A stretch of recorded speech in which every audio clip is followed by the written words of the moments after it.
to awakening. Heard all over the world. What's going on? What's the word? KEMBO, Tata, Nzambi, Ndombe. All KEMBO belongs to our great, mighty, powerful creators of the light. I say greetings to you. Welcome to the community. Welcome, family. And you are received with a lot of Zola. Zola Masaka, Zola Quingi. We love each and every one of you. Thank you for being with us.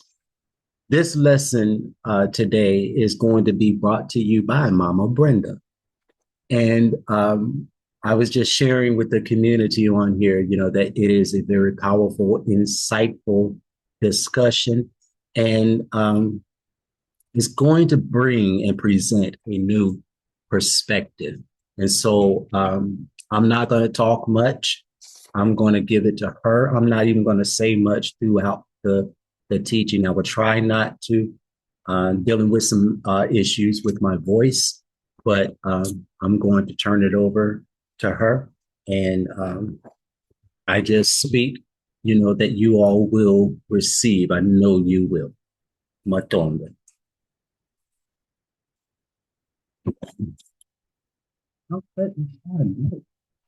My head is cut off. Adjust that. I think it's my computer. Yeah, it's my computer. Okay, Siami family. Wow, I have a lot to unpack, and I don't know if I'm gonna be able to unpack it in this meeting. It's a lot. But something was given to me about, I guess, a month ago, a revelation. And it hit me. And I began to research more on it. And what came to me was talking about the cross. And I was told what the cross actually means.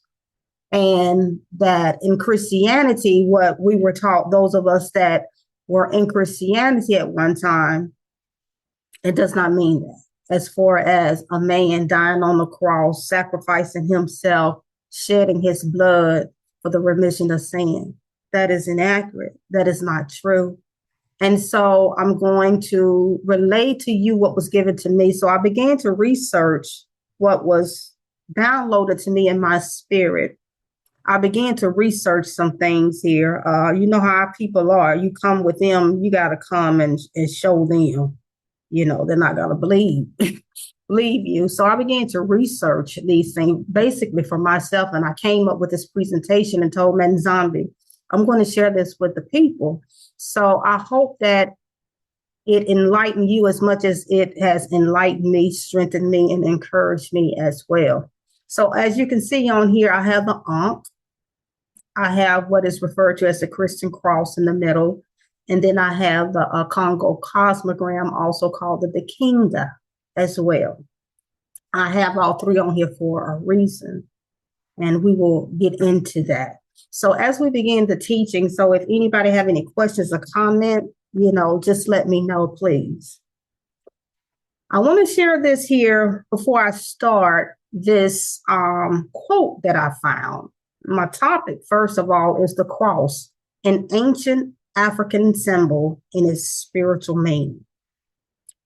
Not a single doctrine, rite, tenet, or usage in Christianity was a new contribution to world religion.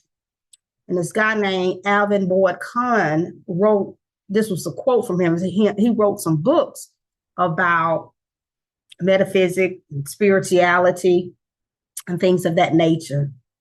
And he was inspired by some people that wrote about African spirituality. And that's how he started writing. And I thought that was a profound statement that he was saying that basically nothing that Christianity has is nothing new. They didn't come up with anything new. So with that being said, we'll go ahead and dive into it. And so what came to me was the passage Matthew 10:38. And he that take not his cross, let me move this here.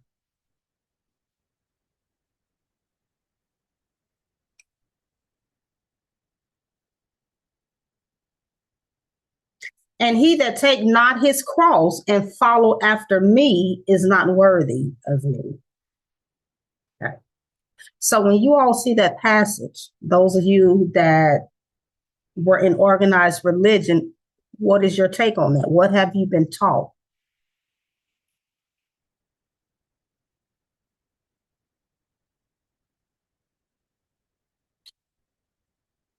Oh, okay.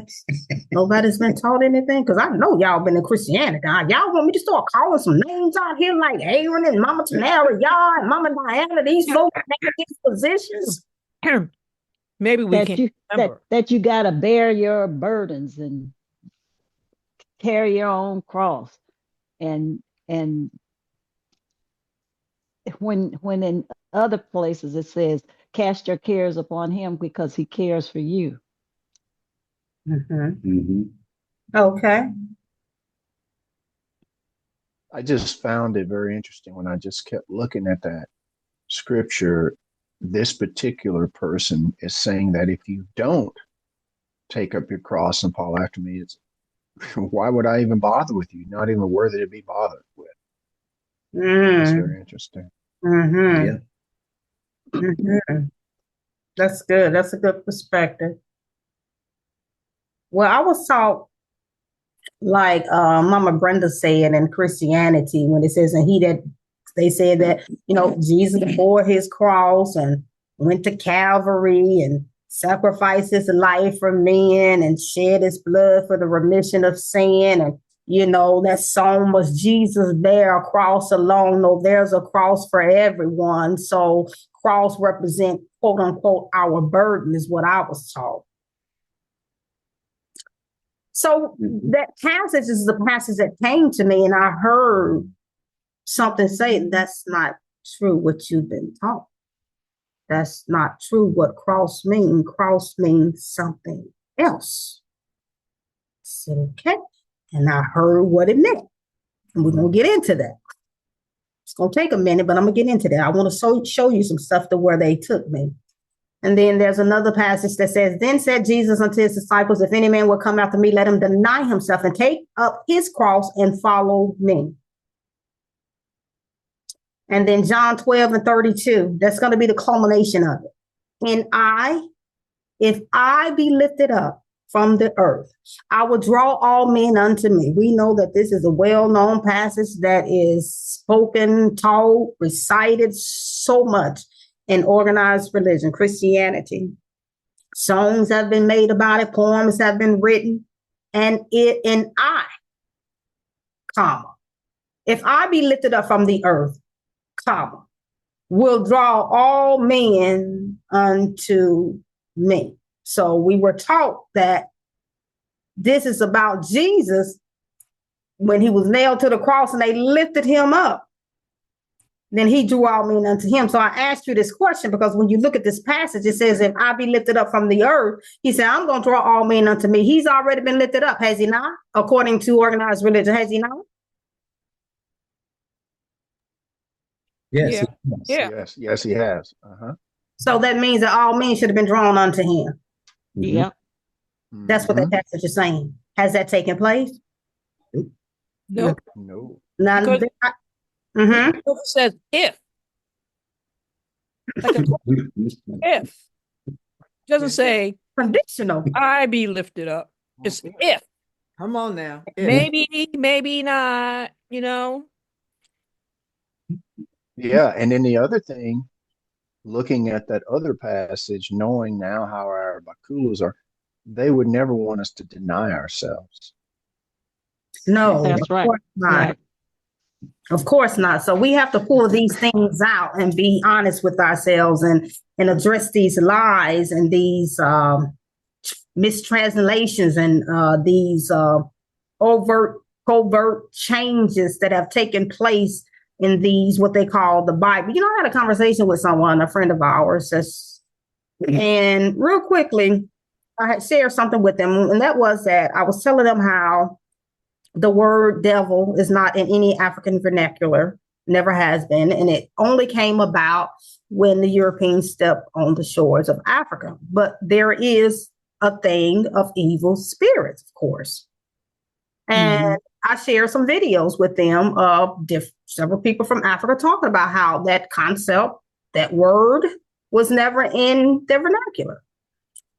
And they asked me, they said, so it's safe to say that you don't believe in the Bible, the scriptures, or should I say the word of God? And let's just say he won't ask me that again. Let's just put it like that. My brother won't ask me that again. So, but he came back after I finished with him. He said, I was just asked. I said, okay, no harm done, no harm taken.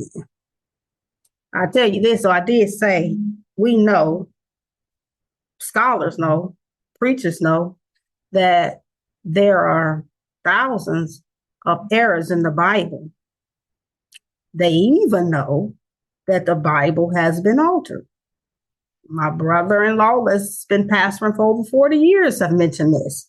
I said, but yet you claim that it is the word of God when you know that it's been altered and that it's full of lies, but you refer to it as the word of God when the Bible says that God hates a lying tongue and that it says that God is not a man that he should lie. So how can a lying book, a book full of lies, be the word of God? Now, it may contain some words, quote unquote, of God, but it is not the word of God.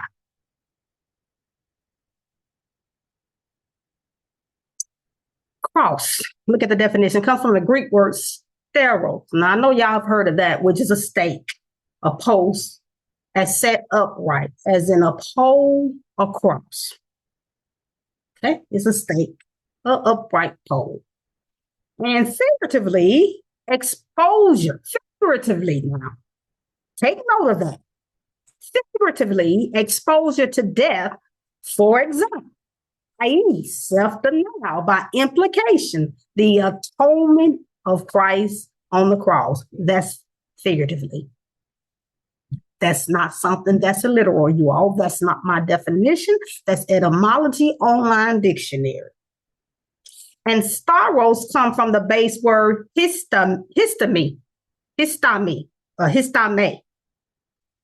means to be firm, established, fixed, to stand, be kept intact, as in a family or a kingdom, to set or place in balance. Remember that, you all. Balance, that's going to come up again. Covenant and steadfast. The Imperial Bible Dictionary acknowledges this saying. The Greek word for cross, staros, properly signified a stake, an upright pole, or piece of paling on which anything might be hung or might be used in impaling or fencing a piece of ground. Crux, the Latin, they called it the crux ansata, which was essentially the Ankh. And from the Ankh, they came with the crux ansata, and then they came up with this in Christianity. But you'll see they didn't come up with this. They didn't create this, like that quote said. There's nothing new in Christianity that have not been around before. It's nothing new. Appears to have been originally an upright pole. So state the specific meaning post to which a condemned person is bound for death by burning is from the 12th century. And in staro, you will see TAU is in there. So y'all take note of that, because we're gonna talk about that too and pull out a little bit about the ta. So in staro, you have the word ta, a ta, and that's not by happenstance. That is, it's in staros, the stake, the pole, the upright pole. So staros, the ta cross, resembles the Greek letter or Latin letter T, and that is what the original cross looked like, not what they have basically today that they use. It looked like that T, the ta. That's why it was called the ta. And it has ancient roots, you all, predating the time of St. Francis of Assisi. In ancient Egypt, the Tau was linked to the Ankh. Remember, I told you they had the Ankh. Then they came up and they referred to it as the crux ansata. Crux means like the handle, the cross with the handle. It was associated, they said, with the god Hermes, often representing his staff or wand. And similarly, in Roman culture, authority and power. And this is just a picture of it showing it here. And it says the actual shape of the cross used by the Romans from 30 BC to 80 CE. Now, another thing to remember here, how in Christianity, you know, a lot of people wear the cross in a necklace, right? They said that the cross to the ancient Romans is equivalent to the electric chair to us today. So you wouldn't see us wearing an electric chair around our neck, just as so as you wouldn't see them wearing a cross around their neck. But because to the Romans, when they came up and devised the cross to them was used as a form of severe punishment for the most extreme criminals that were known to them. So they wouldn't have been wearing it around their neck. The modern Hebrew, any questions so far? Comments? Okie dokie. We'll move right along then. Are y'all hearing me okay? Yes. Okay. Yes. Uh-huh. The modern Hebrew word for cross, salev, is salev and does not appear in the Old Testament. So the cross, that word, the Hebrew word, it does not appear in the Old Testament. We know this. But it is used in modern Hebrew translation as the New Testament for the cross or the crucifixion. Remember, figuratively, the definition of it in that perspective of Christianity is figuratively. Y'all remember that. A salve is often used as a mark. Another note, as in a X. Okay? That's what it was, an X. Hebrew script, the letter Tav is written as an X. So in Hebrew, the Tav, which is where the star row came from in the English cross, actually was an X. That was a picture of it. And here you see the different time periods and the different ethnic groups and how their scripts show what it looks like, the cross. See, the Egyptian right here. And then you have the Canaanite, and you have the X here. You have the Phoenician, you have the Hebrew. All of them are X. These are the cross, not the Christian cross, but the ancient cross that represented a mark, not death on the cross. That's figuratively. Let me move this here. Can't see. Okay. Mama Brenda. Uh-huh. Up there at the top where they have Egyptian, would that not be the Ankh? The Ankh is a form of a cross. So the cross was before the Ankh? Yes. Egypt is our spirituality, our ancient spirituality predates ancient Kemet. They focus on ancient Kemet. Before ancient Kemet, you know, we were down in the south. Everything started in the south. Actually, the oldest Ankh ever found is in South Africa. So to my understanding, yes, because of what it represents, and we'll get into that. But the Ankh is a form of a certain type of cross. There's different types of cross. Oh, okay. So it says you're looking at the ancient picture of the plus sign is a type of mark. Because if you remember, back in antiquity, you had the Paleo-Hebrew, which they were little markings that they made. And this is what this is. The X is that ancient marking to represent that. So yes, it will predate. And as we got moved along, things became more advanced, and we advanced in representation of certain things. Making sense? Yes. Yes. It said the early pictograph of this here plus evolved into the X in the Middle Semitic script and continued to evolve into the modern Hebrew. And we're going to get into that too.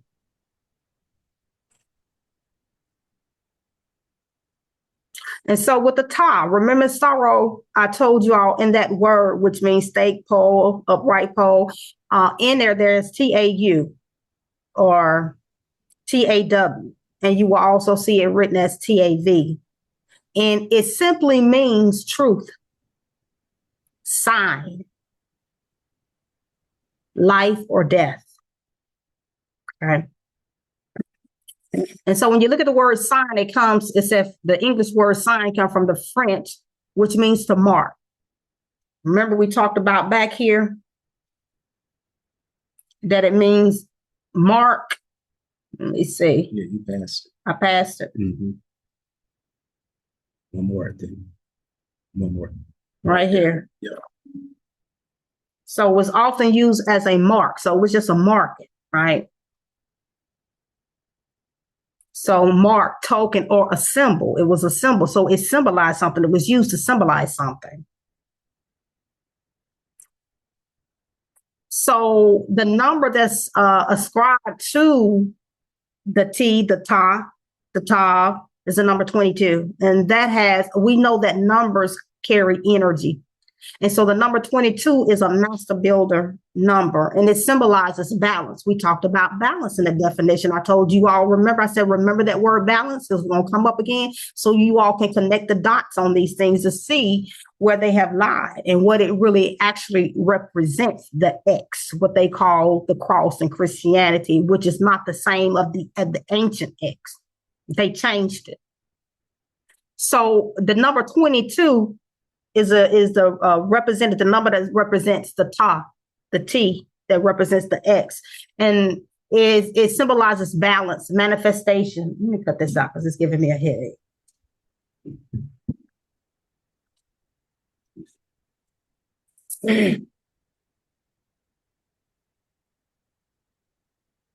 This is really interesting. You know, what she's showing here. You know, like I say, it's going to give a whole new perspective. Okay. And it also represents spiritual growth. So y'all need to remember that. I don't know if you guys are taking note in writing, but take a mental note of these things: balance and spiritual growth and symbol, mark. And it also holds the number a 2 and 4 as well. As you can see, the number 2 and 2 plus 2 is 4. So it still holds that energy of the number 4 as well.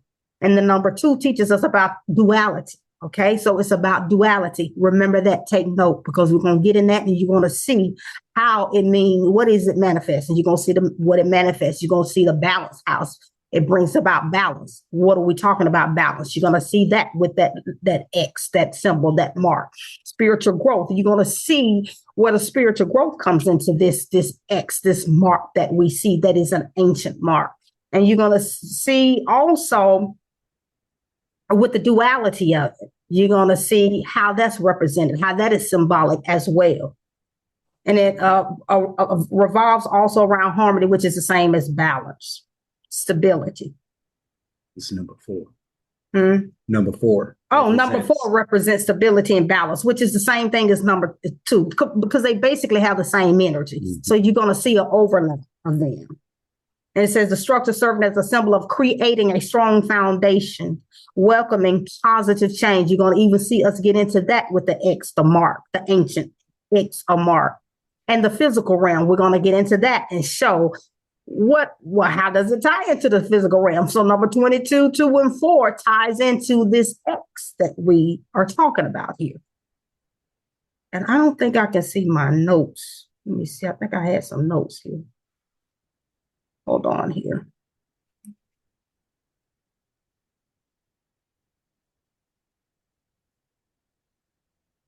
Yeah, I won't be able to see my notes. Y'all can see it though. So I'm gonna do this so I can see my notes that I made. Okay, and so as you can see here, the ta, which comes, you see in Star Road, the TAU is in there. Like I said, that's not happenstance, you all. And then in stake, you even see the TA in there as well, you all. Play on words, as they say. So the gematria, or the number for this is 400, number 4. And so the pictograph, so we had pictograph when we start advancing in our writings, you all, our ancestors did, because writing comes from Africa. And of course, naturally so, because we are the first original people here on the face of the earth. And so you see this here that looks like a cross, the pictograph. And here they have the Tav Ivri, which is the Hebrew writing. And then you have here, we know that's the modern Hebrew, right? And they call that the Tav Assyrian, which is Assyrian. So essentially what they have today, or what they refer to as modern Hebrew, is not Paleo-Hebrew. It came from Paleo-Hebrew, but it's actually Assyrian. So people think that they're speaking Hebrew and they're actually speaking Assyrian. They're actually using Assyrian script. Y'all follow me? Mm-hmm. Yeah. Yes.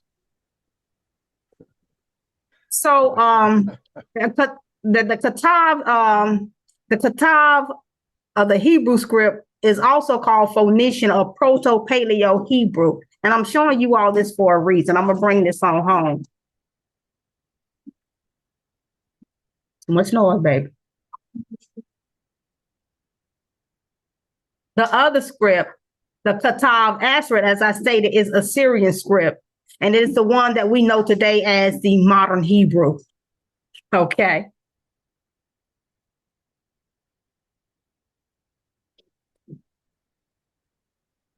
And again, this is for, y'all know Jeff Benner that wrote about the Paleo-Hebrew. Yeah, he has a cross sticks here. That's the cross what we see today. Those are just cross sticks, like To cross. like that. Yes. It's the name is Ta. And this is a table that he had in his book. It's Ta, and the sound is t. And then the middle script you see is like a X mark, right? The late script, it looks like almost like a H. And then the modern, you see the modern Hebrew, what they have right here, and the sound is still t, the T sound.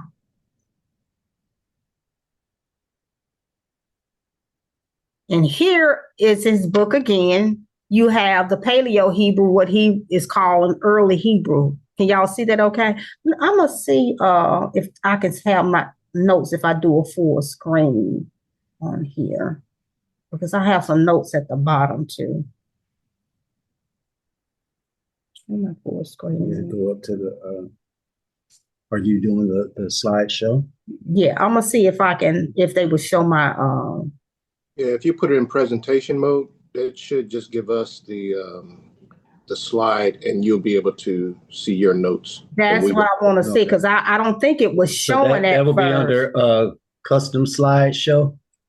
See, it's not, yeah, that's what I'm saying. Uh-huh. Are you already, that's presentation, you got it in now? Uh-huh. Okay. Yeah, it's not showing my notes. Yep. So I just wanted to, yeah. Try your custom slideshow. You might find presentation under there. Yeah. No, that was me. That would be me creating a custom slideshow. No. Okay, anyway. Y'all can see this okay, though? Yeah. Okay. Yeah. Uh-huh. Okay, so the early Hebrew here, the 2-6 cross, that is the Paleo-Hebrew, which is what he's calling early Hebrew. Then the middle Hebrew you see it's an X, so it advanced from the 2-6 like that and to the X until the Assyrian. So now what you see with the modern Hebrew are these here, but they're not the same, as you can see. So this is the early, the highlighted are the early. And the ones that's not highlighted, which is a late Hebrew and modern Hebrew, is what you see today, which is not Paleo-Hebrew, it's Assyrian. Were y'all aware of that? Was anybody? Not really.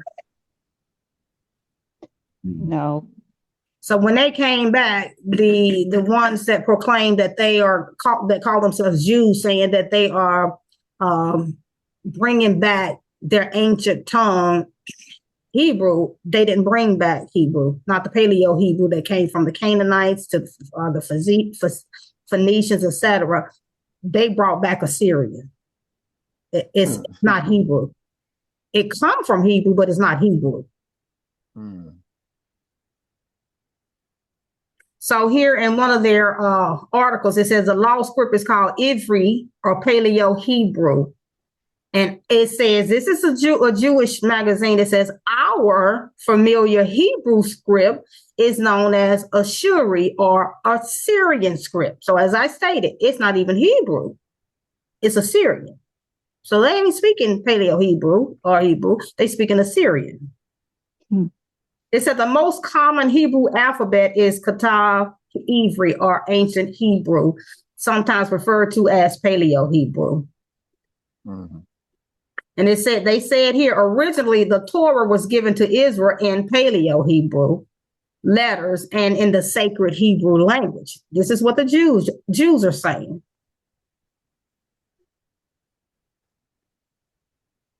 The Paleo-Hebrew alphabet differs radically from the modern Hebrew. Again, this is them saying this.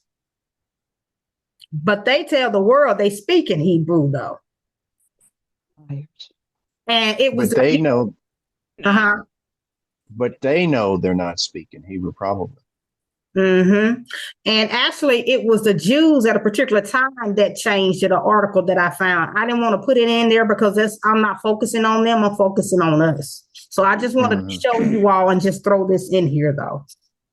Long before the Christian era,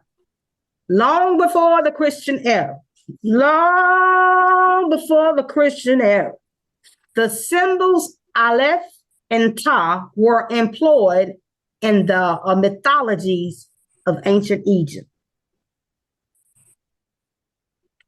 And this is an article I found here. It says Egyptian hieroglyphs had inspired Phoenicians living and working in Egypt to develop Proto-Canaanite, a phonetic alphabet. Proto-Canaanite then evolved as Paleo-Hebrew and was a script used by all the peoples of the Middle East, including the Phoenician, the Canaanites, the Moabites, the Hebrew, all the Mite folks that was over there in Africa. All them spoke this. Paleo-Hebrew is what this article is saying here.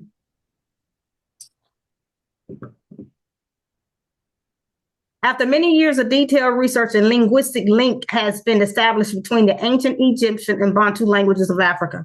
So this language that they said that the Canaanites and all spoke, the Egyptian language, right here it says Egyptian hieroglyph inspired the Phoenician, the Proto-Canaanite, etc. That came from Proto-Bantu. And there's a book. That's the name of the book, Linguistic Ties Between Ancient Egyptian and Bantu. In this book, it tells you and it shows you and gives proof that actually the language that the ancient Egyptian and all these Ite folks spoke was a Proto-Bantu language. Okay, so off of that little history part of that. The cross is an ancient pre-Christian symbol that transcend culture and religion, have been found as far back as the Mesolithic period in ancient cave art. So the cross, as that man said, Khan, there's nothing new in Christianity. It's just things that they have taken and ascribed to and changed up things. And they handed people a religion here. The cross, a symbol predates Christianity and has been found in various ancient cultures, including the Egyptians and the Mesopotamians. These early iterations often represented different concepts, such as the Ankh in Egypt symbolized life, and the adoption of the cross,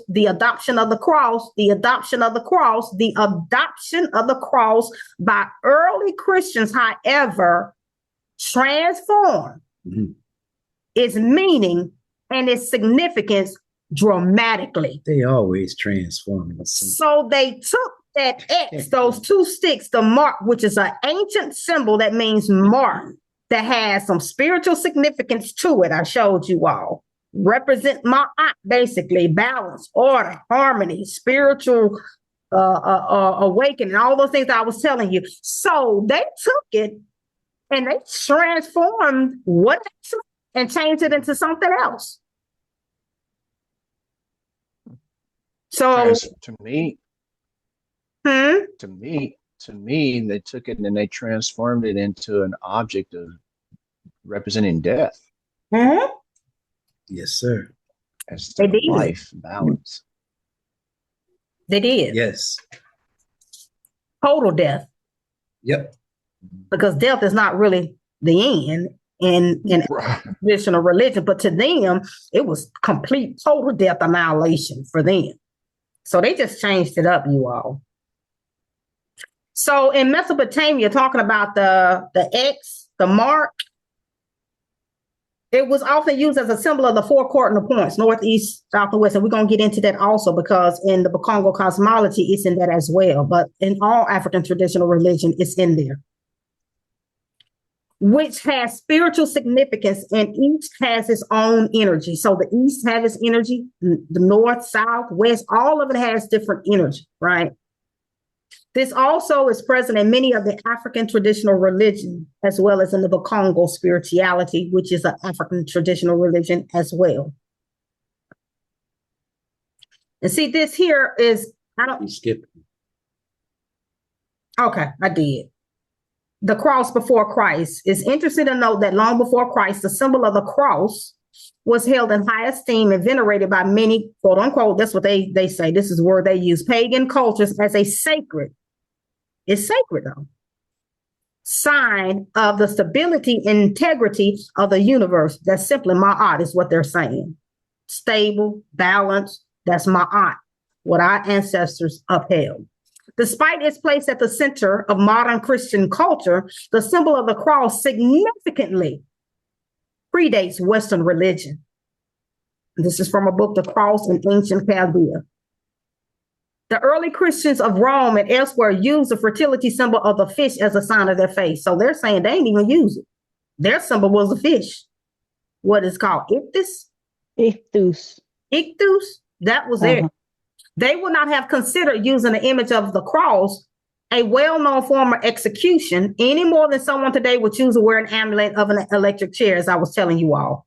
The Ankh cross, already established as a symbol of life, lent itself easily to assimilation and to the Christian faith, and that is where the crux ansata come from, you all. So when they started changing up things, when the Greeks and the Romans came into North Africa and they started colonizing everything, you know, the culture, the language, and everything, and that's where we get the philosophical thinkers from. They're trying to figure out our spirituality, and so it's what they think. And a lot of people are not aware that there's a lot of philosophical thoughts that are in the Bible. But if people don't research, they won't know this. And they thinking it's a divine, unadulterated word of God. And it's not so. Just like one of the scriptures said, I move and have my being. That comes from a book that's in Zeus. A book written by Zeus that Paul put in there. And some other things that Paul put in there. Yeah. So it's not the unadulterated word of God. You know, I find that first paragraph or that first point really interesting, and it's disturbing. Again, because we know how these evil entities transform things. And for them to say here, and they point out, it's interesting to note that long before Christ, as you so eloquently put it, long before Christ, now they're talking about the symbol of the cross was held in high esteem and venerated. Now they add their words in here by many pagan cultures. Okay, so they want to demonize. They call it pagan, when in actuality, they are the ones that are pagan. They are. And you look at how the cross was held. It said as a sacred sign. Sacred. of stability and the integrity of the of universe. the universe. So how are you going to classify that as pagan, demonic? And it's because of their agenda. It's because they want to demonize our spirituality and present their religion. So they put Christ on the cross when Christ was never in existence during that time. That's crazy. It's almost like them saying those pagan heathens wanted to promote stability and integrity. Yeah. Well, you see, they said that they changed the meaning of it, and you said death. So what have they been going around doing even to this day, you all? Celebrating death. They don't even just celebrate it. They bring about death wherever they go. You know, with what's going on in Congo. It's the West that's behind it. Yes, they're using our people as puppet, but it's the West that's behind it. Yeah. May I add something too? Going back, Kosi Kanji said something a few minutes ago, Mama Brenda, and I want to go back to the first mention of the word mark in the Torah, in the Bible, where it's translated with the tau, ot, but that's first mention of mark that you connected to the tau. That verse is Genesis 4:15. And Yahuwah said to him, therefore, whoever slays Cain, vengeance shall be taken on him sevenfold. But look here.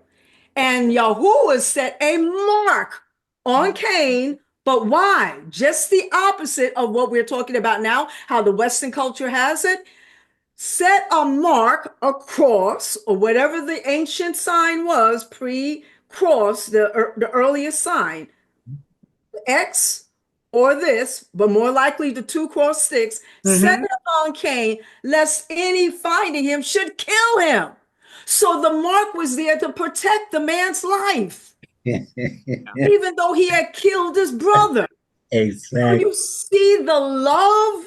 I'm translating this as the love of Yahuwah, or even in his mercy to protect the man. That's why the mark was on it. That's the first mention of the word mark. And I also want to bring out that the tau, I just want to slip this in, that the tau or the tav is the last letter in the Hebrew alphabet. The alphabet is the first, the tau is the last. So it still brings us to the protection, not death, like how Matthew was saying in the other scriptures in the New Testament, take up your cross and follow me, die completely, and then follow after me. Now, how am I going to be dead and then follow you, whoever you are? That don't make sense. But then tau actually means a mark for life. Yeah. It does. It means life. Absolutely. And that is really interesting, Queen Mama Diana, how you brought that out about Tav or Ta being the last letter of the alphabet. You know, and people will say, well, that's the end. That's the last letter of all the alphabets. When in actuality, what we're learning here is a protection, it's a balance, it's stability. So that last letter of the alphabet, the Tav, is putting all the other letters in balance. Wow. Yeah. So it's like a seal. Every letter, I'm so sorry. Every letter has a meaning, a frequency, a vibration, like numbers. And so that everyone, we know the Aleph is strength, right? Because it's represented by an ox. A bull. So, yes, a bull. So it's power, it's strength. So every letter has a vibration, as Mama Brenda put behind it, a vibration. And that last one puts it in balance, all the other letters. Feels it. Wow. And I'm just thinking about the Ku Klux Klan. They will burn a cross and they have no idea that it represents protection, but they do it as a destroying or destruction. Excuse me. They're burning, destroying balance. They're destroying protection. Yeah. Because that's who they are. Not just KKK. I'm talking about these evil entities. That's who they are. That's their nature. To destroy. Kill, steal, and destroy. Yes. That is why they changed up the meaning of its representation, and changed it into something that is so, contrasting, so different from what the X means. Stability, order, steadfast, spiritual awakening. It changed up in Christianity. They changed it up to represent, as Brother Kongi and Mama Downer said, to mean death. Mm-hmm. And so that's why when they go around and they burn the cross, it's representing what they do and have done around the globe, bringing about death and destruction. That's the energy that they carry, you all. Yeah. Okay. Let's see where I'm at. 21. So I'm done with this. The early Christian Rome also were used for, okay, yes. Okay, I had a note here. Let's see. Okay, you gotta read that. So I don't know if you guys can see here. This is over here in Mexico. They have a temple over there, and they found a cross. No, let me see. Y'all see that? Mm-hmm. That's in an ancient ruin over there, the Mayan ruin. It's a cross. This cross here, y'all see it? Is that little faded out something? Right here. You see my arrow? Yeah. Okay, the mouse with the arrow. That's it. So it's like that, the styro, but it has it's like this. You see it? Yeah. Okay. I see it down. Okay.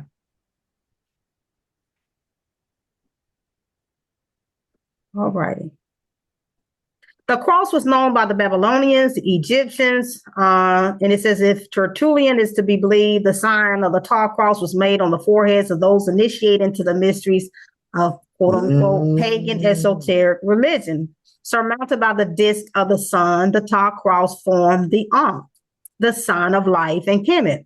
The Egyptian goddess Isis was shown with the cross on her forehead, according to archaeologists. The cross is found on the altar of a 9th century BC Mexican temple cross in Palenque, and that's what I was showing you. These are ancient relics that predates Christianity, thousands of years that they found these things, you all. Hold it. Don't hold on. I'm sorry.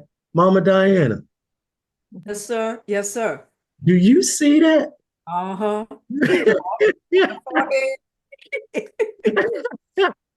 Oh, I wonder where they got that from. So it kind of make you wonder about the story, the so-called story of Cain. Yes, where did that come from? Oh. That's why we say, even with that, because this predates Cain. Before Genesis, whoever wrote it. Yes, sir. Okay. Sir. But like I said, it was the first mention in the Bible. Of a mark. Yep. A sign, a symbol, an emblem, yes. All right. And it was for protection. But where did they get it from? And it always bothers something in my spirit when they throw that word pagan out there. Esoteric knowledge is just like occultic or hidden knowledge. Why do you have to make it negative? Pagan. Yes. And again, it's because of who they are. It's unknown to them. So they have to give it a negative connotation to it, to esteem. What I have learned as a whole, about these group of people They are some of the most insecure beings there is. They always make things that doesn't pertain to them. They present it in a negative, derogatory manner to esteem themselves and make themselves look good. So people that do that, they have a self-esteem issue. When you see somebody, regardless of who they are, always talking negative of somebody and bringing other people down constantly, it's an issue with them. Mhm. And they're bringing people down to elevate themselves and make themselves look good, because to them, they don't look good. They don't feel good about themselves. So it's always about them to elevate themselves. Yep. That's true. As Christianity spread throughout the Roman Empire and beyond, the cross began to appear in various forms and contexts. Y'all hear that? As it spread throughout the Roman Empire. So we know that the Romans and the Greek colonized North Africa, and they began to spread it. By the 4th century, Emperor Constantine's conversion to Christianity, and that's even controversial, and the subsequent Edict of Milan legalized the religion, further cemented the cross status. Constantine's vision of the cross before the Battle of the Milvian Bridge and his subsequent victory led to the cross being a symbol of divine favor and protection. The cross influence extended into the Byzantine Empire, where it became a central motif in art and architecture. Before the cross was recognized as a symbol of Christianity, it held profound meaning in numerous cultures and religions. And we said this before, the horizontal line of the cross represent the earthly plane, right? So we're getting into some meat now. So the horizontal represented the earthly plane and the realm of everyday experience. And the vertical line signifies the transcendence, indicating the capacity to move beyond the physical plane and the spiritual. So it's like a cross between the earthly and the spiritual realm, hence cross.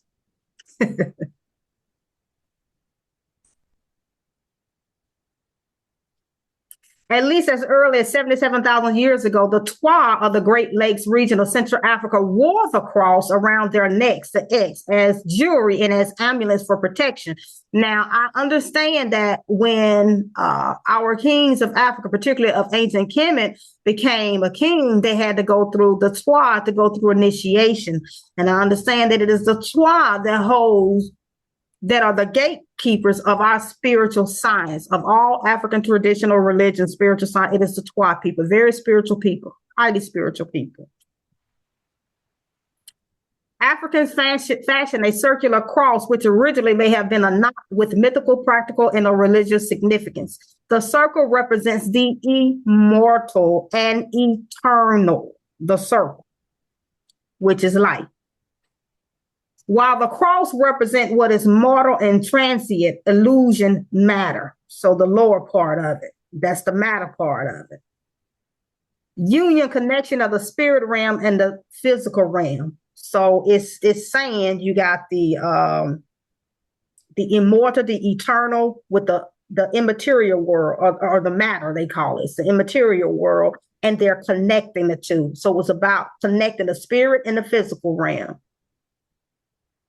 The loop called the Shin, the symbol of eternity, is equated to the top part as what is known as the Ankh symbol. The top is associated with the cartouche, a rope of sunlight. Remember sunlight, a life force harnessed into the form of a circle, meaning that which is encircled by the sun will always be eternal.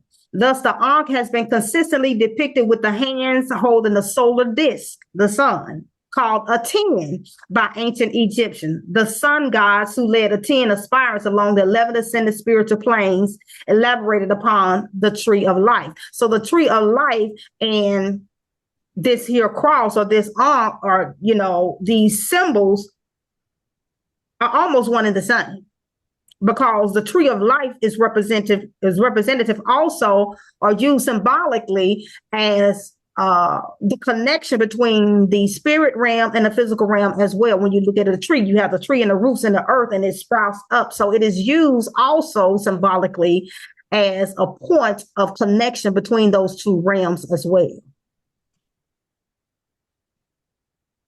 The path involves the process of human deification or rebirth as a human God, the process. When we're still talking about here, when he was talking about, let me find it. The aspirants going through the spiritual plane. So like initiation. So this path involves the process of human deification or rebirth as a human God. Concept, that's where the concept of Jesus was borrowed from this ancient concept, or as a spiritual body or ba. Excuse me, the Ankh symbolizes many things. One is the ancient Egyptian word spirituality, and we're going to look at that too. So remember that word. The breath spirit as a manifestation of the cosmic life force, the vital essence of an individual. It symbolizes the union of opposites. This means, remember I told y'all duality, we're going to get into duality. Here it is right here. The union of opposite dualities. This means life literally occurs as a result of the union of spirit and matter, because when a child is born, it's first spirit, right? And the spirit comes down and it comes into the matter, right? But before it comes into this world, it's still a spirit. It doesn't become that matter really per se until it comes forth out of the womb. And then it manifests in this physical realm. So it's basically in between. When a child is in the womb, it's in between those realms. So our bodies are a portal as well. It is a cross. When you hold out your hands, you will see the Ankh. You see the head and you see the arms, you see the body. Yeah. So we too, that's why it says that our bodies are the temples in the Bible says the temple of the Holy Spirit, or either the essence of the Creator. We are a temple. We are the Ankh. We are a cross. We are an X. We are a mark. We are a symbol. And even more so for the females, because we house that spirit that is still in between the spirit and the physical, right? So when it comes forth through our womb, now it is in the physical world. And that spirit come down and manifest, and that word became flesh. Mm-hmm. Exactly. The union of heaven and earth, the union of male and female principle. We talked about dualities now. Such a union which goes beyond the concepts of duality transforms one into an androgynous being, the union of opposite, the two becoming one. So that's why in marriage, you say the male and the female are now becoming one. But that's also in our spirituality, in the Bakongo spiritual cosmogram. We know that on the left, that is representative of the female energy, and then the right is the masculine, and the two is coming together as one. So you bring it about balance, harmony, and that's what it's all about. Mm-hmm. We are on this journey trying to bring about balance within ourselves spiritually to bring ourselves back to that God state that we are falling from, what the church calls, what Christianity calls sin, you all.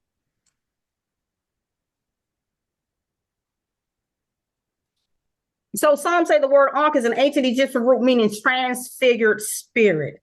Others say it is an Akan language for life.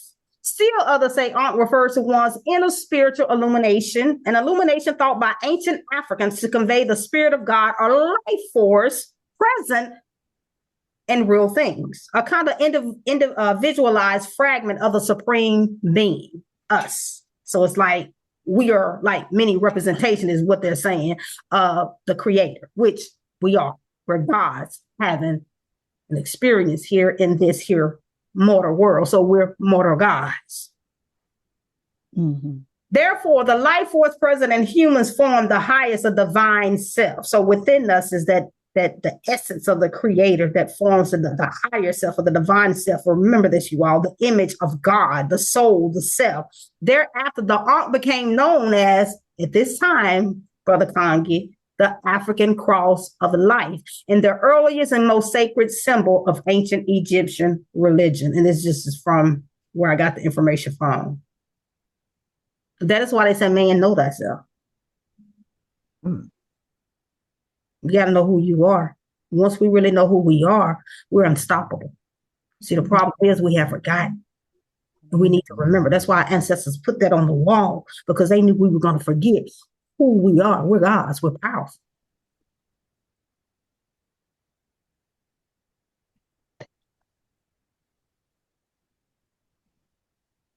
The Chaldean cross began as a circular sun symbol. So these are some ancient, we're going back ancient. A circular sun symbol, remember that too. Eventually, two beam crossed the circle as a representation of the sun rays. So they're talking about a circle, and inside that circle, cross. Sounds familiar? Oh, To anybody? The circle with the X in the middle? The Congo cosmogram. Exactly. Eventually, two beams cross the circle as a representation of the sun rays, cementing the Chaldeans' cross. So the Chaldeans had it as well. Okay. The cross is one of the most ancient religious symbols, and while it predates, Christianity in both the East and the West, it is universally recognized as the principal symbol of the Christian faith today. So even though it predates Christianity, they done took it and they using it for whatever they want to use it for, is what it's saying. The emphasis on a dead Christ was adopted in the West as theology. It's not theology. It was adopted. Remember that word figuratively that we came across earlier with the definition of the cross?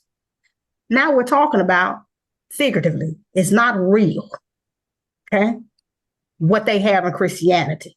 What they teach in Christianity about a man dying on a cross to save the world, shed his blood and save the world from sin. That is not real. That is not true, you all. And I have provided evidence with it from their own writings and their own words, from definitions as well. So you know something else, Mama Brenda, that's interesting? What's that? Up there, whereas the Chaldean cross began as a circular sun symbol, Mm-hmm. a lot of our ancient Kemetic deities wore the sun disk, like Hathor. They wore that circular sun disk on their heads. Mm-hmm. And between horns, right? Mm-hmm. You talk about that bull.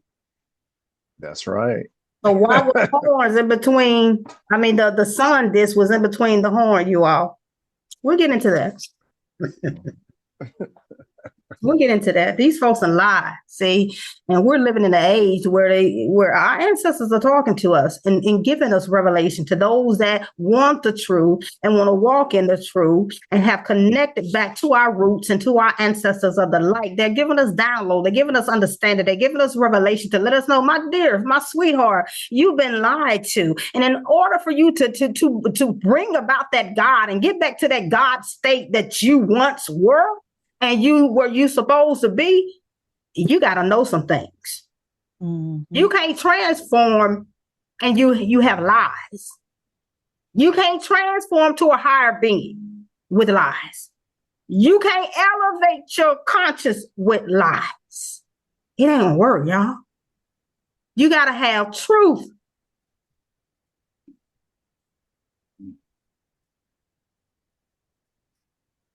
So the emphasis on the dead Christ was adopted in the West as theology and mysticism, increasingly focused on Jesus. So as they began to focus more on Jesus, they adopted this cross, suffering on the cross, representation of the cross, whether with or without Christ, have continued to be an important subject of Western art since the early Middle Ages, and the earth is so, y'all. I like the way they said Western. It is known that early Mesopotamian language betrayed demonstrable Cushitic affinities, and I'm saying this for a reason. The genealogy of Noah reflects the kinship when it makes Nimrod, the mythical founder of Mesopotamian civilization, the son of Cush, the grandson of who they call Ham. But when you look at it, Abraham, that they say is the father of the Judaic religion, Christianity, it says that Abraham came from of the who? Chaldeans. The Chaldeans. But when you look at the word, go back, it's Chaldai. Chaldai is a group of Canaanites. They are a branch of Canaanites. Canaan is the son of who?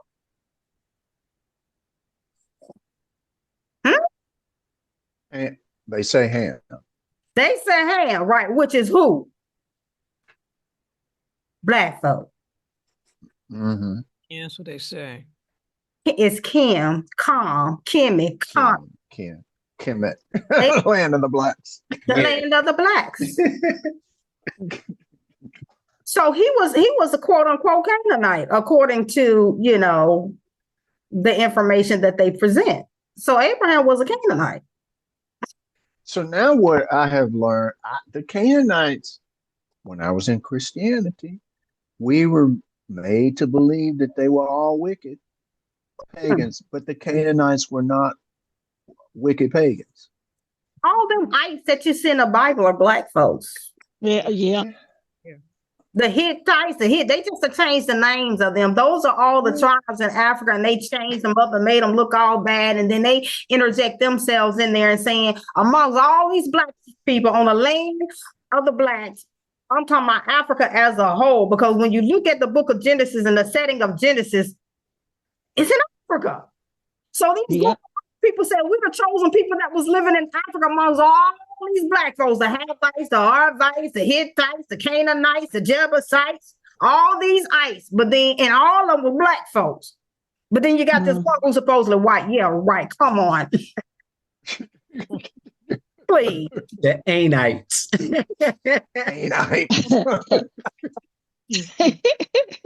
Anites. Ain't nights. Yes. And so that came from out a book called Africa and Palestine in Antiquity by somebody by the last name of Finch. Just for those of you all that want some receipt, where you getting this information from? You know how some people are. So here, there you go. But it was have a script for given that. to me.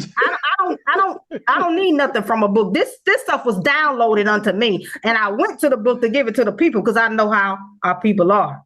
And I know how some other people, really how our people are. So when it's downloaded to me, that's why they say go within, meditate and go within.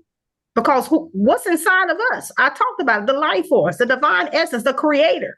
So you go within, you don't go without. Christianity and religion teach you to go outside to find God. God is on the inside of you. You go within, okay? And I remember I was sharing with Nzambi, I said, when I was real young, my mama used to always tell me, always listen to that voice on the inside because it'll never lead you wrong. And I told him whenever I did deviate from that voice, I would beat myself up because I was screwed up. And I was like, man, I shouldn't have done it. I should have listened. Mm-hmm. Because it's the inside voice, that life force, or what they call God, inside of you speaking. It's that divine. Sure. You go to the inside, church. When you got that divine essence inside of you, if you wanted to go just to, because I'm hearing people saying now, when they hear this truth, they have an issue because they need to have a place or be around people. I'm like, well, we have that and we don't go to a building. And I said, I understand where you're coming from because I was there too. But because I trust the process, I left it. And look at the family that I have now that I am amongst. Mm-hmm. Yes. See?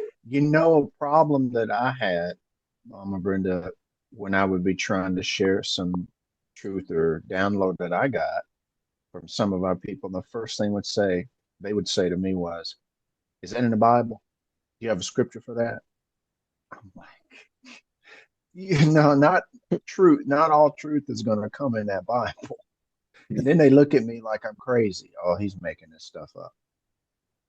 And just because it's in the Bible doesn't mean it's true. Exactly. And not only that, when people say that, just tell them that I don't place the creator inside a book. The God I serve is beyond books. Mm-hmm. Greater is he that is in me. Their language. Yes. Greater is he that is inside of me than he that is in the world. Mm-hmm. Does not dwell in temples made with man's hand. I'm not made with man's hand. So the creator is inside of me. So where I got it from, inside of me, Mm.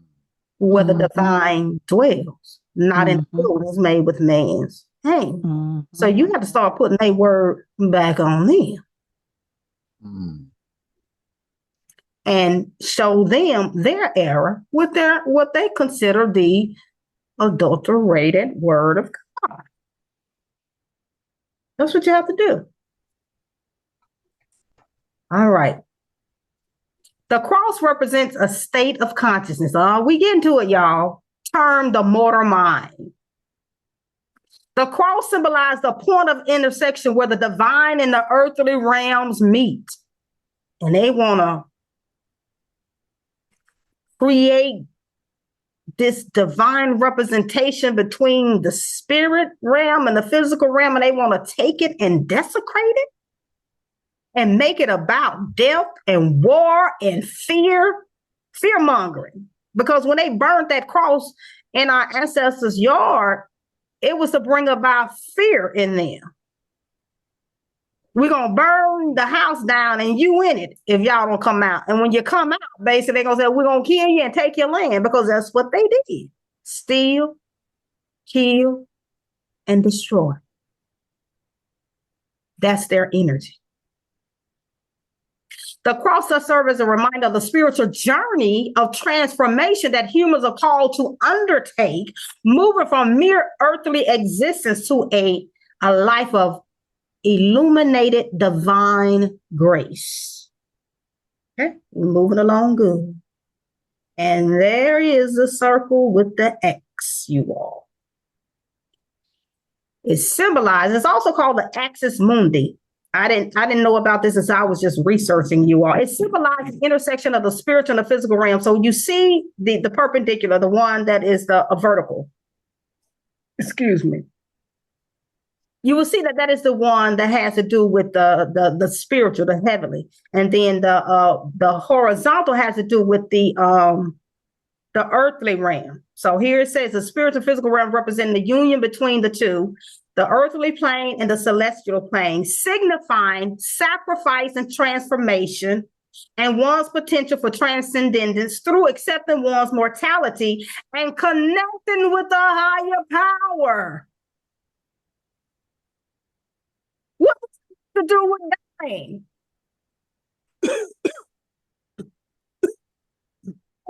Shedding the blood for the remission of your sin. It's also seen as an axis mundi and can be a mountain. So the axis mundi is simply just saying that is that connection where the earthly and the spiritual realm meet. That's an axis mundi. It could be a mountain. It could be a tree. It could be a steeple. Why you think they have steeples on top of church are used to, you all? Because they was trying to say this here is the point of where the heaven and the earth is meeting. So they put the steeple on top of the church. That's what it is. A cross, a step, a ladder, a tower, a pole, a road, a totem, a pillar, a spire. We're going to get into spire and spiral, you all. A vine, a temple, a thing, and it could be you, man. You could be that point of reference where the spirit and we are, and the physical and the spiritual meet. An example to give in that is when Jacob and his dream about the ladder, and he saw them ascending and descending up on the ladder. That was an axis mundi. That was a point of reference of the connection between the heaven and earth. That's all it was, you all. That's all it was. Represent the center of the world point where heaven and earth connects. Essentially, we are. You can use certain things and create energy to make it a portal, like an altar. It's an axis mundi. It's a portal. So the connection between the heavenly realm and the spiritual realm, is it not? Because that is where you go and you can commune with your ancestors of the light. So you're connected with the spirit realm while you're here, realm.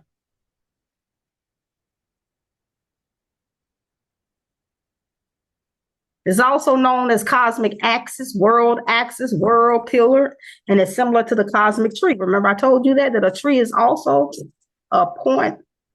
That's why a tree is very sacred in African traditional religion. You all know this. And over here in America, back in the day when we were young, y'all remember how the old men used to gather around the tree and talk. Mm-hmm. Y'all remember that? They don't do it Yes. anymore. They done lost a lot of stuff that they used to do when we was young. But you see them hanging out around the tree. That's why a lot of people learn different things about a host of things. It was a communion, a place of communion to come together for them. As a matter of fact, we had a place back home called Casey Tree, and you see a lot of people used to hang out there.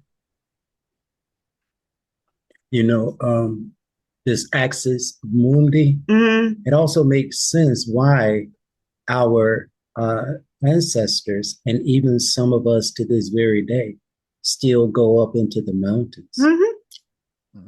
Yeah, we'll get into that. We're jumping ahead, but you're right. That is why they go up to the mountain to pray. And who else went up to the mountain and prayed all the time, they say? Jesus. That so-called Jesus. So what was he doing? He was going to connect with what? The spirit realm. That is why he talked to who? Elijah and who? Moses. But then they tell you, and they were there, well, they're from this realm. Well, but they tell us, and when we say Christianity, oh, that's evil, that's demonic. You talking to dead fool? But your precious So in other words, JC was doing some divination.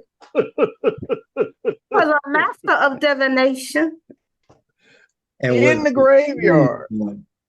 And was the only one who could do it. Yeah, because when he went up to, what is that area? That is supposedly, they claim, which is not, but it was a graveyard because they said Mary was buried there, the mountain he would go up to all the time.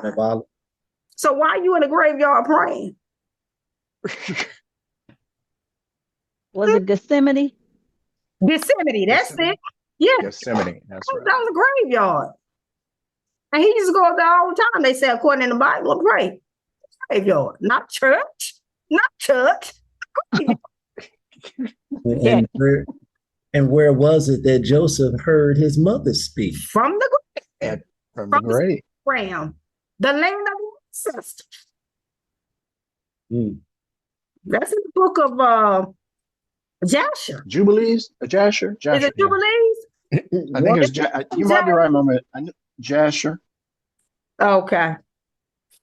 And this information I got here from the New World Encyclopedia for those that need to know and want to go research it. All right, and moving along real quick, you all, so we can get done with this because I want us to get through this. I think you're going to have a part two. Okay. So again, it's a doorway, a gateway that serves as a bridge between different realms and dimensions of state of existence. It is essentially energy portals.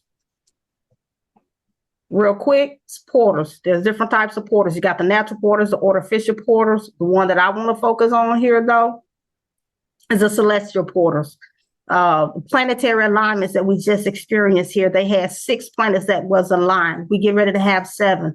Remember, numbers carry energy, so it was 6. So the 6 represented something. And so now we're getting ready to go to 7 alignments on the 28th of February. And the 7, that number represents something. Now, why am I telling you this? Because it's a portal, and I told you a portal is an axis mundi, the point between the physical and the spiritual realm where it's connecting. And so you have energy, heightened energy, and we can tap into these energies during this particular time, these portals, to get more spiritual or alignment, awakening, and balance and certain things. And you can do that by meditating, grounding yourself, whatever, doing your rituals. These are things that you can do during these celestial portals to harness the energy of these. See, the Bible talks about how it placed these elements in the sky for times and seasons, okay? So this is a time where the heavenly realm is opened up and the energy is even more so available, accessible, and more amount of energy. Okay, so I'm gonna sweep through this fast, you all. And real quick, the six symbolizes spiritual growth. Okay, so that's what that last one was about. The one that we had was that last week and a half ago. Perfection, unity, harmony. So when you tap into this energy, this is the energy that comes with it. Growth and perfection and harmony, you balance all of this, and you are connecting from the heaven and the earth. So now we're getting ready on February the 28th. It's going to be an alignment of 7. So what is the energy of 7? That's going to tell you the energy behind this here portal. This connection that we will have with the spirit realm is going to tell you what we'll be able to tap into. It is called the perfect number, the divine number, representing completeness and balance. So if you need more balance and more completeness in whatever area of your life that you need, you can tap into this energy on February the 28th, however you want to do it. Meditate, pray, go out in the wilderness, especially go out in nature. And connect, go out and hug a tree, as they say. Talk to the tree. The tree holds knowledge just like water holds knowledge. Talk to the tree and say, share your wealth of knowledge with me. For the Egyptian, it represented completeness and perfection, all the same thing, completeness, balance, and perfection. And then the other one, the interdimensional portal. Portals represent sacred opportunities for spiritual growth, transformation, and connection with the divine. By understanding the nature of portals and engaging with them consciously, individuals can unlock their full potential and embark on a journey of profound awakening and self-discovery. They don't teach this stuff in Christianity, okay? Whether it's through meditation, intention setting, energy work, ritual, whatever. You're walking out in nature. I'm almost done. And this here is just to show you that the African traditional religion is nothing more than science. Right here, you have the poles, the equator, you have the celestial pole. What do you see inside here? You see the same thing as the Congo cosmogram here, that edge. Y'all see this? This is science. It said, consequently, in ancient Greco-Roman astronomy, the axis mundi is the axis of rotation of the planetary sphere. Yes. Spirituality is science, you all. And so the earth rotates from west to east, and the celestial sphere rotates from east to west. And there's a reason why east from west, when you understand what east represents. East represent heightened spiritual awareness. So naturally so, the celestial sphere is going to go from east to west.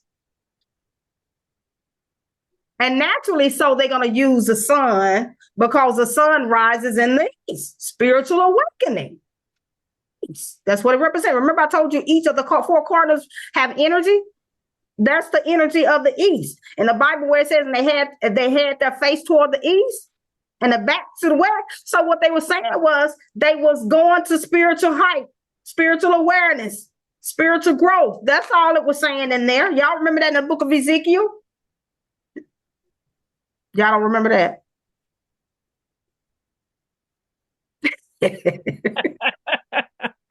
I remember. Thinking on that one. And here you go, Nzambi. Sacred mountains represent a connection to the divine and African spiritual beliefs. Communities also view them as homes of deities or ancestors. They still go up onto the mountain to this day in Africa to pray. This is part of our African spiritual tradition. For example, Mount Kilimanjaro in Tanzania is not only known for its physical grandeur, but also for its spiritual importance as well. In Bantu cosmology, mountaintops have special importance, Bantu as well, for prayer to the Creator. It is also found in Kush religion, from which the Eastern Bantu adopted much from the Kushites. And this is where I got that information from. It's a book. Go Tell It on the Mountains.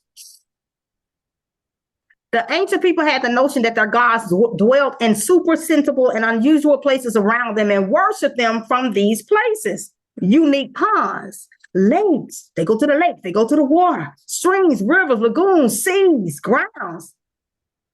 Over in Congo, the Congo River is very sacred. And when they moved our ancestors over to the transatlantic ocean to our ancestors over here in America became very spiritual to them as well. because they know about the water and what the water represents. It's that Kalunga, which goes around that circle. Hopefully we'll get into that. If not, it'll be a part 2 to that. I talk about Mamiwata. Mm-hmm. And there's some sacred tree in Benin that people go to. They're all over Africa, you all. The mountains, the trees, the barbel tree, all that is sacred to us. Very sacred. But what do? They cut them down. They cut down trees. Mm-hmm. See, everything about them, I told you all, is what? About death, dying, and warring. Pay attention. That's the energy that they operate in, family. I can't wait. Y'all remember even in the movie Avatar, how they had the special tree of the ancestors? Yeah. Yeah. Yes. And they wanted to cut down that They tree. do it too, didn't they? Remember they would connect to it? Mm-hmm. Yes. Okay. All right.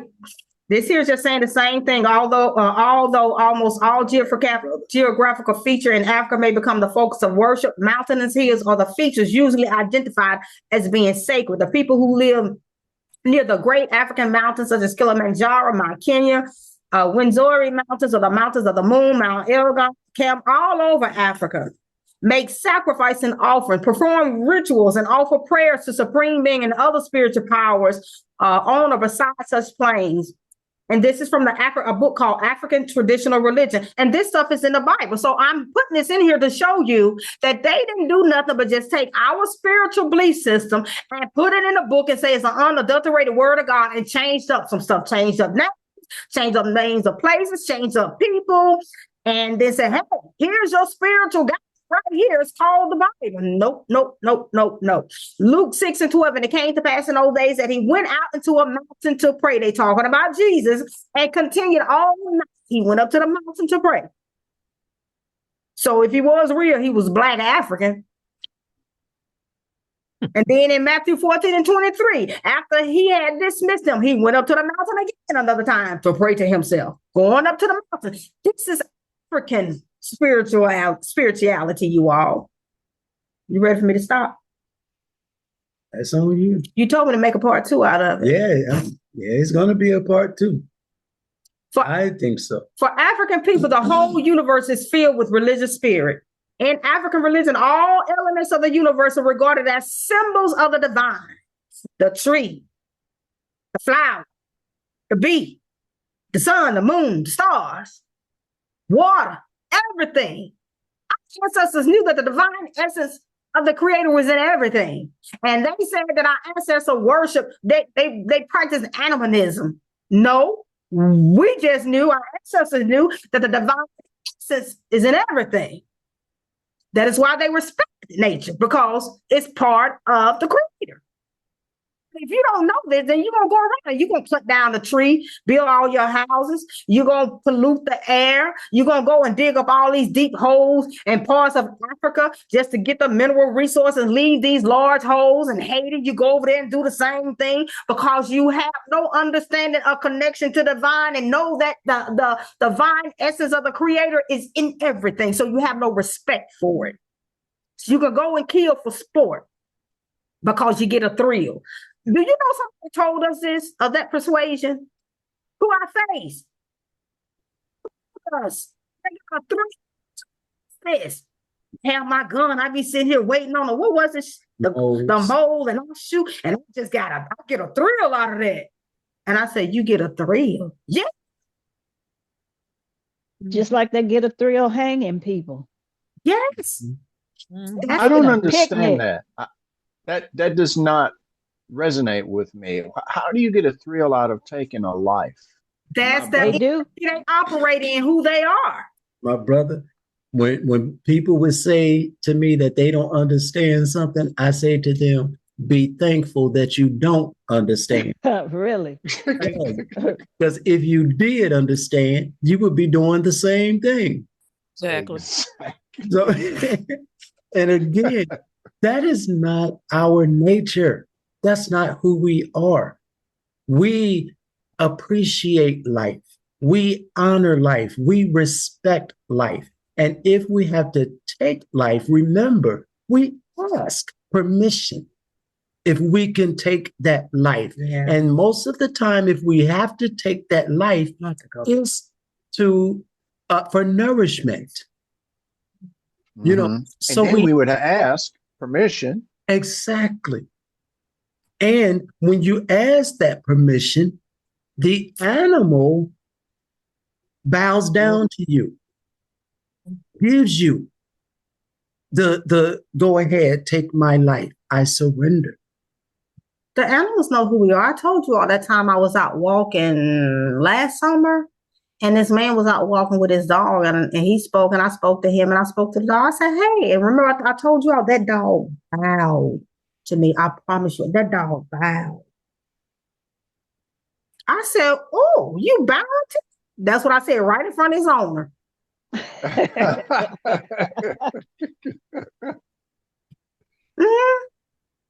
So wow.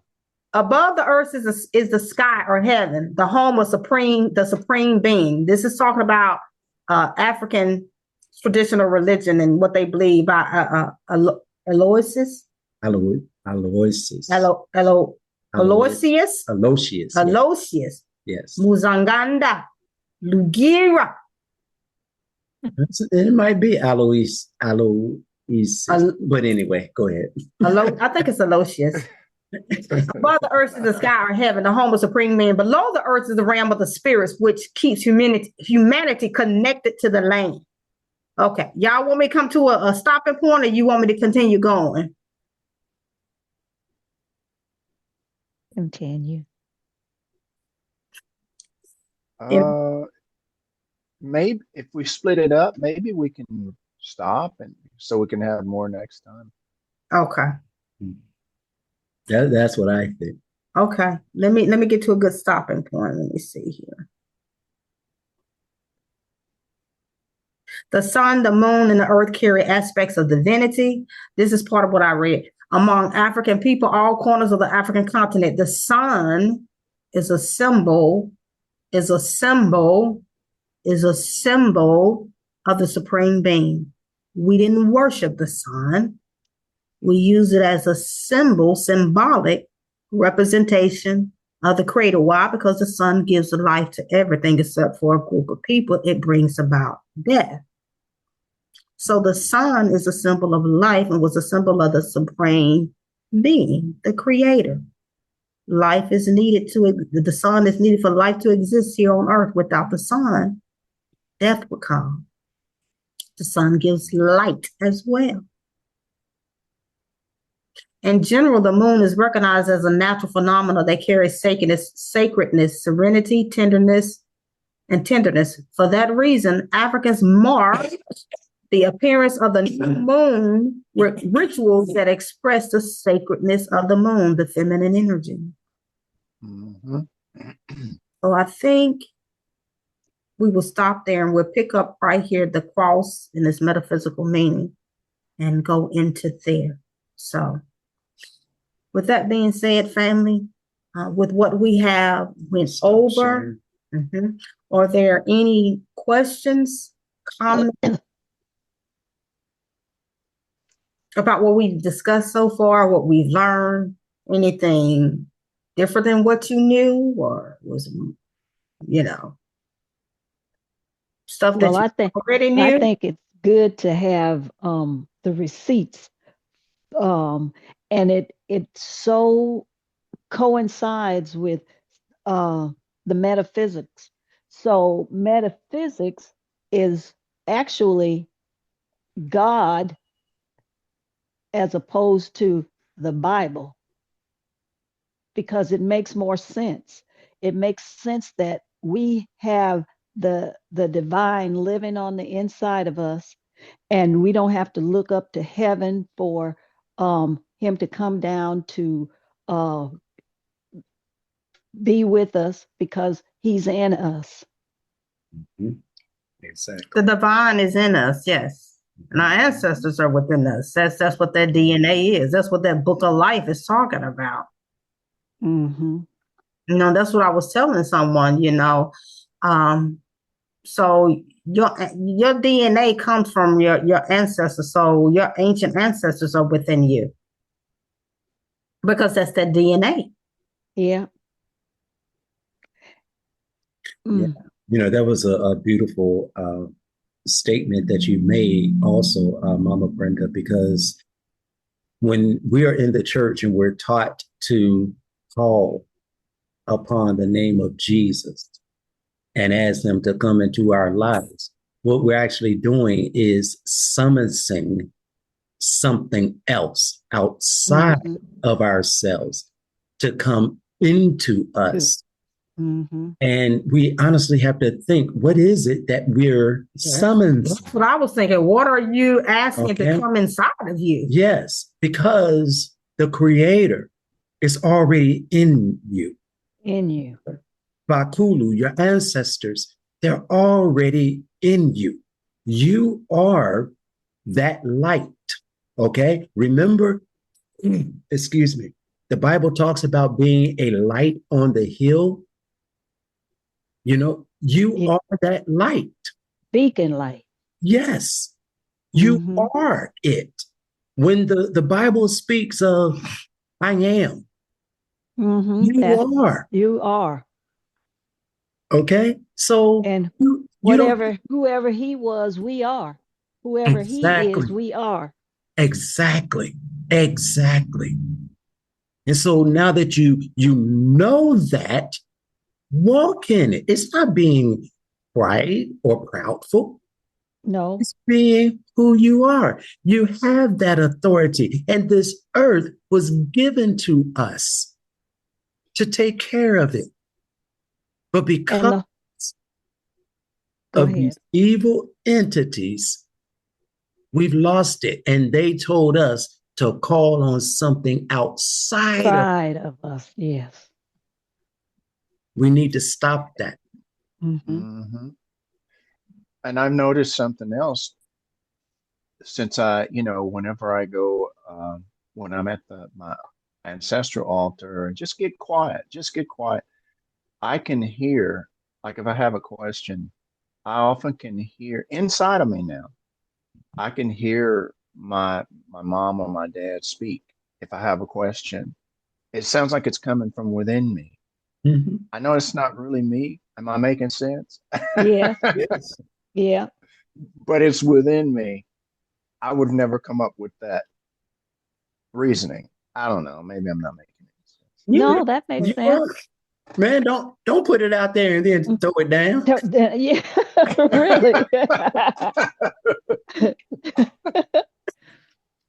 So I have a question that maybe this is for the people that are listening, not us, but other people that will be listening to this Zoom, like a Christian. So if you invite the other entity into your life and it comes into your life, what happens to the God that is already in you? Does that God step aside and let the other entity take over? Do they have like a battle going on inside of you? I mean, I think it's a frequency.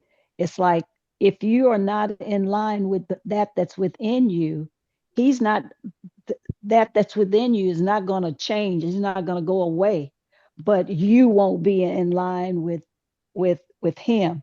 And so he'll just patiently wait until you come to the knowledge of who you are. And that's it. He's not there to stomp us out at everything we do or say. It's like we just have to know who we are and live according to that.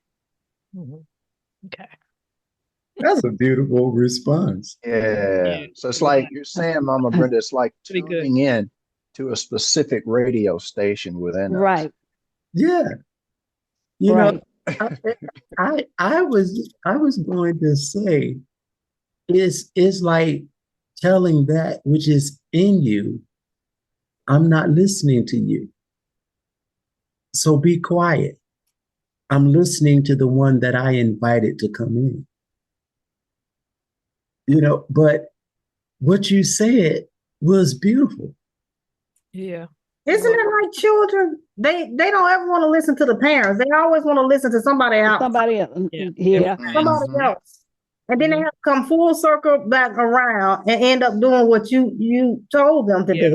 Anyway, because they realized that what they were listening to, who they were listening to, it didn't work out for them. It didn't work out too well. I see it happening with my son. I told my son, man, I said, you the type where you just, won't have to hit a wall. I said, a hard head leaves a sore behind. I said, you know what that means? You gonna find out. I said, because I'm just gonna let it be. Yep. And one example was he was getting rid of his locks. He needed to get rid of them.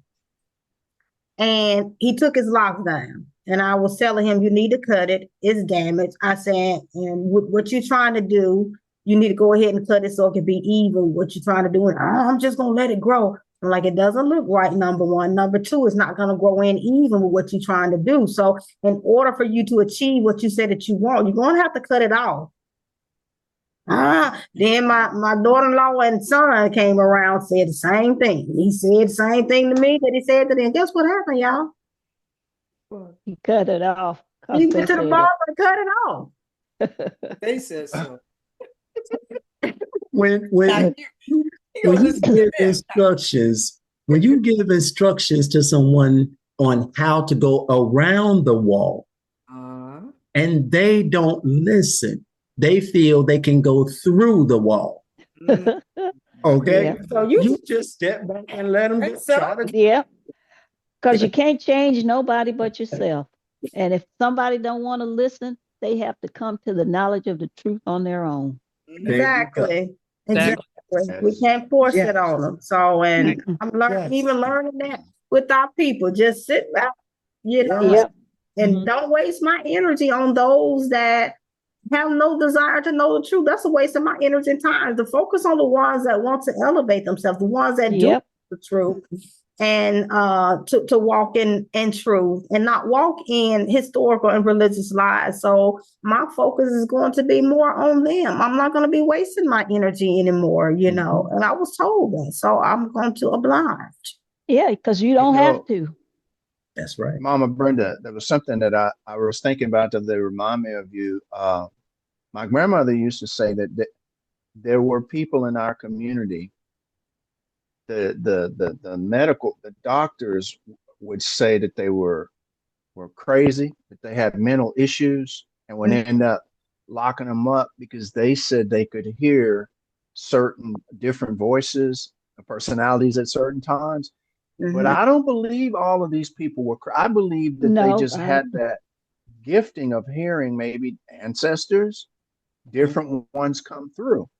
I don't believe these people, all of them needed to be locked and put away. Me either. Issues are spiritual issues.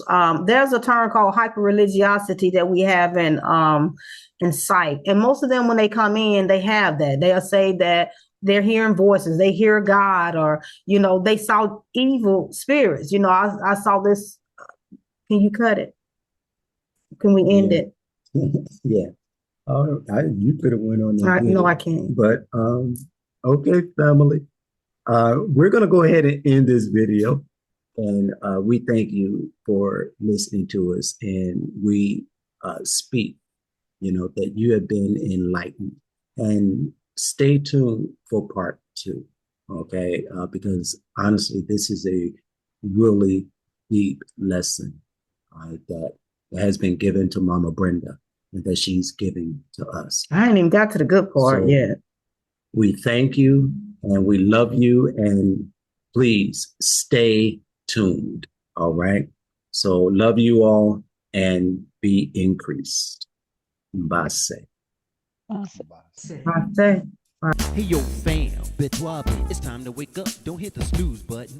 We gotta gird up, put your sire on. Here's the word, we're a light to the nations. We gotta let it show. We were called by the Most High Yah to represent him.